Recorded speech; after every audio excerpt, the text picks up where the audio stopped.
Hello, ici Philippe Fabignon, producteur TV, storyteller. Bonjour et encore merci de nous suivre sur notre chaîne YouTube. J'aimerais, avant de commencer, puisqu'aujourd'hui c'est particulier, je vais faire un décryptage sur une marque, sur le marketing, savoir comment le storytelling fonctionne sur des grandes marques. Mais avant toute chose, je vous conseille vivement de vous abonner à la chaîne. Et si ce n'est pas encore fait, laissez cliquer sur la petite cloche pour que vous soyez au courant des prochaines vidéos. Voilà. Donc, on va démarrer sur un jour, une explication de marque, un storytelling. Allez, on y va. Alors aujourd'hui, j'aimerais vous parler d'une histoire, d'une réussite, celle de Rolex. Un jour, une histoire de marque qui a réussi effectivement. Je vais vous proposer de décrypter la stratégie marketing et de communication de Rolex, qui est basée sur du storytelling, mais encore d'autres principes. L'horloger haut de gamme, en fait, est un Suisse, c'est un symbole de luxe, d'excellence, de prestige, mais aussi de précision. Et aujourd'hui, Rolex est la montre de celui qui a, entre guillemets, réussi et qui est envié des autres pour cette ascension. Mais comment Rolex est arrivé à avoir une image de marque aussi puissante et efficace? Quel a été son secret? Écoutez, je vais vous le révéler juste maintenant. Alors, avant toute chose, il faut connaître l'histoire de Rolex. Elle démarre en 1905 à Londres sous le nom de Wilsdorf et Davis. Et ça a été fondé par Hans Wilsdorf, un entrepreneur allemand, et son beau-frère Alfred Davis. La marque, en fait, se délocalise en Suisse pour fabriquer ses modèles. C'est en 1908 qu'elle devient Rolex. La marque se veut être un horloger haut de gamme à la pointe de la technologie déjà. Et les montres Rolex sont précises et fiables. Et pour prouver leur efficacité, ils décident de faire tester leur avancée technique par des explorateurs. Aujourd'hui, on pourrait appeler ça des influenceurs. Et vous allez comprendre très vite le système. En 1927, Hans Wilsdorf décide de sponsoriser une nageuse britannique qui va traverser la Manche à la nage avec une Rolex Oyster au poignet. Le créateur de Rolex achète à la une d'un journal, le Daily Mail, pour faire connaître l'exploit sportif et par la même occasion l'étanchéité de ses montres. Vous voyez un peu comment, déjà à l'époque, c'était de l'influence par les médias. Un coup de pub brillant. Rolex vient de révolutionner la communication. Alors, il y a Mercedes Gleitz qui devient aussi cette nageuse, l'ambassadrice Rolex, et beaucoup d'autres suivront. Des explorateurs, des aventuriers, des sportifs de haut niveau. Même alors, en 1947, au poignet du pilote Chuck Yeager, je crois, une Rolex devient la première montre à franchir le mur du son sans dommage. En 1953, un autre atteint le toit du monde grâce à l'ascension de l'Everest et il s'appelle Sir Edmund Hillary. 8848 mètres au-dessus du niveau de la mer. On passe à 10 916 mètres en dessous ensuite, en 1960, avec un modèle de plongée qui va aller au plus profond dans les profondeurs sous-marines. En fait, désormais Rolex est une montre que l'on peut porter en toutes circonstances. Ils ont voulu nous montrer que dans les aventures les plus extrêmes, cette montre ne bouge pas, elle reste fiable. Et plus récemment, Rolex a accru sa notoriété via le monde du sport en s'associant à des légendes sportives comme Roger Federer, vous avez pu voir les pubs au tennis, Tiger Woods au golf.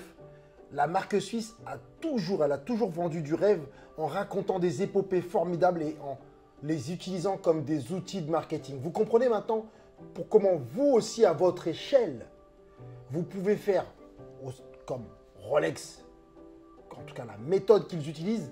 N'hésitez pas à faire des partenariats ou des sponsoring avec des ambassadeurs pour que votre produit devienne remarquable dans votre domaine. Comment faire? Rien de plus simple. Il faut simplement identifier dans votre secteur une ou plusieurs personnes qui collent à l'ADN de votre marque ou de votre produit, de votre service. Et ça peut être aujourd'hui, comme je vous le disais, ça peut être un expert, on les appelle les influenceurs, ou une personne célèbre. Ça, c'est un peu plus compliqué, mais l'important, c'est que cette personne suscite l'attention des médias et soit reconnue par votre cible. en lui faisant signer un contrat de partenariat ou de sponsoring, on va pouvoir bénéficier donc de sa notoriété. On va surfer sur son exploit et sur sa notoriété. Mais attention de bien cibler une personnalité qui soit en lien, en adéquation avec vos valeurs et votre cible. Cible, vos clients et vos futurs clients. Comme Rolex, le fait qu'il y ait des ambassadeurs de renom, ça va tout de suite, hop, vous positionner comme quelque chose de luxe.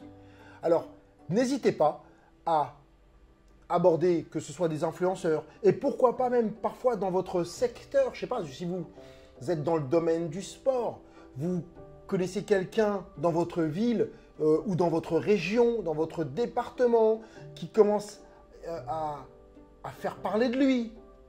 Voilà, parce qu'on parle de stars, mais on peut aussi parler de gens en devenir qui vont faire parler d'eux, et vous allez leur demander soit de mettre un t-shirt arborant votre marque, ou peut-être des ustensiles, si vous vendez des ustensiles, ou parfois même que cette personne, une fois qu'elle a fini